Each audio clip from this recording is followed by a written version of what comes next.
Určité zbrane, strelivo a doplnky sú podľa našej legislatívy radené ako kategória A, čiže zakázané. Ak máme ale výnimku od ministerstva vnútra, tak niektoré z nich môžeme držať. Zakázanému strelivu už som sa venoval v jednom separé videu, ak si ho náhodou nevidel, tak si ho utekaj pozrieť. Najčastejšou výnimkou, o ktorú ľudia žiadajú, je výnimka na veľkokapacitné zásobníky. To je pre krátke samonabíjacie zbrane zásobník, ktorý pojme viac ako 20 nábojov a pre dlhé samonabíjacie zásobník, čo pojme viac ako 10 nábojov. Takže ak chceš napríklad na AR-ko klasický štandardný 30 ranový zásobník, alebo 30 raňák na 58, alebo nedaj Bože nejaký bubnový zásobník, no tak potrebuješ takúto výnimku. Tie nadkapacitné zásobníky sú voľne predajné, môžeš si ich osobne kúpiť v predajni, alebo si ich objednáš normálne kuriérom cez e-shop, ale podľa zákona, ak máš doma napríklad to AR-ko a máš doma do neho ten nadlimitný zásobník, tak už porušuješ zákon. Veľa ľudí to má premyslené tak, že keby došlo na lámanie chleba, tak oni povedia, že to není môj zásobník, to je frajerkin zásobník a moje je iba AR-ko. Keď to niekto vyskúšate, tak mi dajte vedieť, ako ste dopadli. Podľa mňa toto není dobrý spôsob, ako k tomu pristupovať. Najlepšie je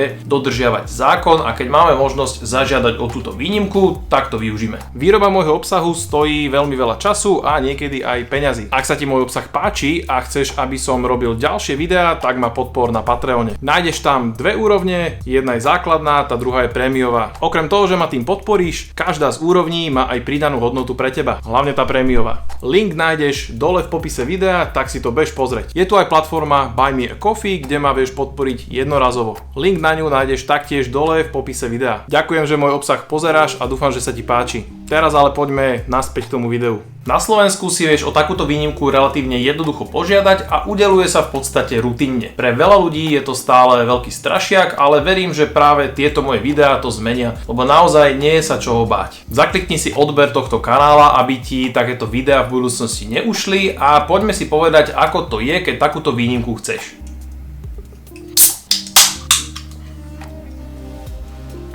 Toľko budem spamovať tieto monstery do videí, až kým ma Monster Slovensko nezačne sponzorovať.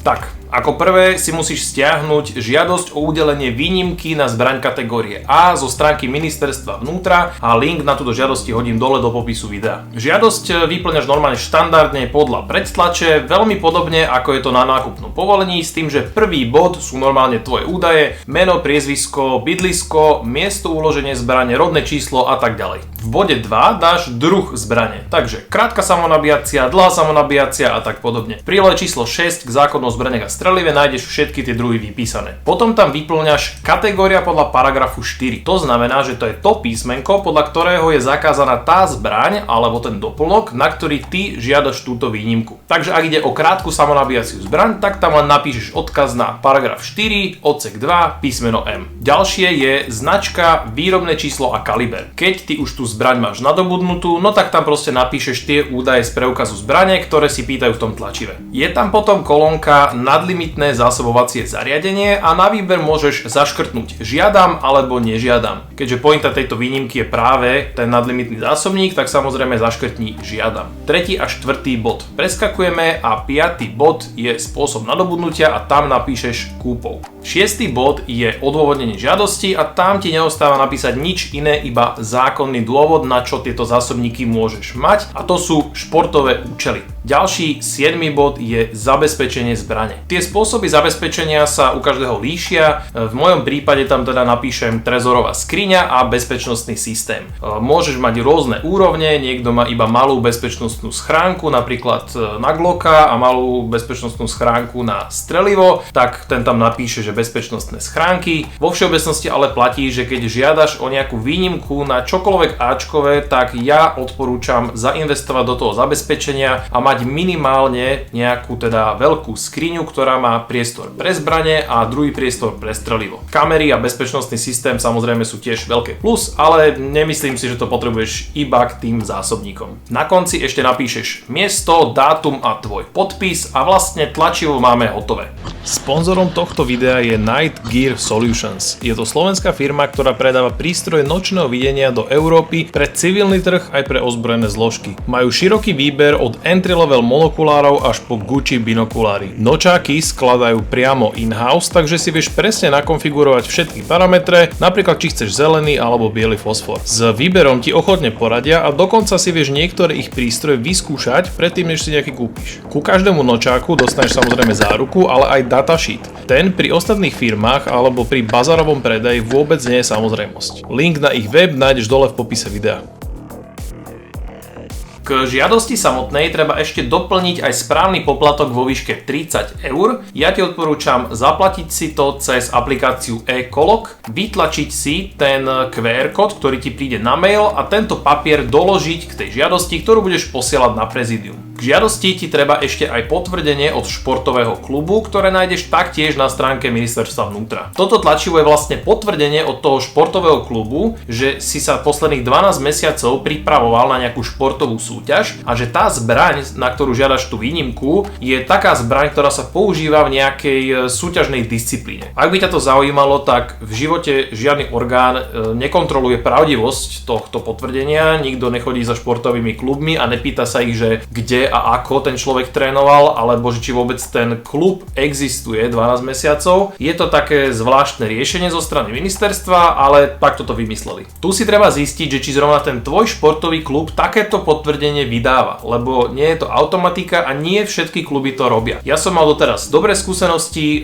Strelnica Zohor má svoj vlastný športový klub, no a od nich som takéto potvrdenie dostal, keď som ho potreboval. Ak by si chcel vstúpiť do ich športového klubu, tak dole do popisu videa ti hodím link a môžeš si vypísať žiadosť. Každý klub by to tlačivo vlastne už mal mať, tým iba povieš, na akú zbraň to chceš. Oni tam vyplnia tvoje údaje o zbraní a vlastne pošlú ti to hotové, opečiatkované, podpísané a ty ten originál budeš dokladať k svojej žiadosti o výnimku, ktorú budeš posielať na prezidium. Poslednú vec, ktorú treba ešte spomenúť, je obhliadka priestoru, v ktorom budeš mať uloženú zbraň alebo doplnky kategórie A. Pracovníci prezídia prídu osobne k tebe domov alebo pošlú referentov z okresného riaditeľstva a pozrú si, že ako to máš doma zabezpečené. Neexistuje nejaký zoznam vecí v nejakej právnej norme, že čo by si mal mať a čo už ti netreba. Je to v podstate na osobnom posúdení policajta, že či je to dostatočné alebo nie. V podstate by ti malo stačiť to zabezpečenie, ktoré už máš na tie zbrane a strelivo, ktoré vlastníš. Ja mám viacero áčkových zbraní a teda zabezpečenie toho môjho objektu je na veľmi vysokej úrovni, takže ja ti neviem povedať, že kde je presne tá hranica, čo ti už stačí alebo nestačí, keďže ja to mám dosť naddimenzované. Ak by si chcel vedieť konkrétnejšie, tak budeš musieť napísať na prezidium a oni ti podľa mňa povedia. Inak tej kontroly sa netreba báť, maximálne ten policajt príde k tebe domov a povie ti, aby si doplnil nejaký bezpečnostný prvok. Dajme tomu, keď nebudeš mať alarm a on to vyhodnotí tak, že by si ho mal mať, tak ti povie, že kde zhruba čo by si mal zabezpečiť, ty si to doplníš a potom ti tú výnimku môžu dať. Keď si tú žiadosť už podal a všetky tieto kroky si absolvoval, tak už musíš len počkať na udelenie žiadosti. Tá lehota na udelenie je zhruba nejakých 30 dní od podania žiadosti. Keď ti tú výnimku udelia, tak ju urobia v 3 vyhotoveniach. Jedno ostáva u nich v archíve na prezídiu, druhé pošlú na okresné riaditeľstvo, kde to referenti založia do tvojej osobnej zložky, do tvojho zväzku a tretie vyhotovenie príde tebe poštou domov. To vyhotovenie, ktoré ti príde domov, je v podstate na to, aby si mal nejaké potvrdenie, že tú výnimku máš udelenú, ale nie je to nič také, že by si ju teraz musel nosiť pri sebe a preukazovať sa ňou nejakým policajtom, keď ťa budú kontrolovať. Od dňa, kedy si v pošte prevezmeš tú výnimku, začína plynúť lehota 15 dní, ktorú máš na odvolanie voči rozhodnutiu, že ti bola udelená táto výnimka. Samozrejme, taký sedliacky rozum ti hovorí, že prečo by si sa voči tomu odvolával, keď ty si ich o to žiadal, ale je to kvôli tomu, aby bol dodržaný zákon, lebo podľa zákona voči každému rozhodnutiu, ktoré orgán vydá, musíš ty mať lehotu na odvolanie. Po 15 dňoch toto rozhodnutie nadobudne právoplatnosť a pracovníci na prezídiu ti túto výnimku vložia do evidencie zbraní a streliva, do toho informačného systému a odvtedy to už budú vlastne vidieť aj referenti normálne na okrese na zbraniach. Potom sa môžeš vydať na okres a po zaplatení správneho poplatku ti policajti urobia nový preukaz zbrane, v ktorom budeš mať zapísané číslo výnimky. Treba sa preukázať tou výnimkou, ktorá ti prišla do pošty a starý preukaz zbrane im odovzdáš na skartáciu. Pri tomto úkone by si podľa zákona mal predložiť aj tú zbraň ku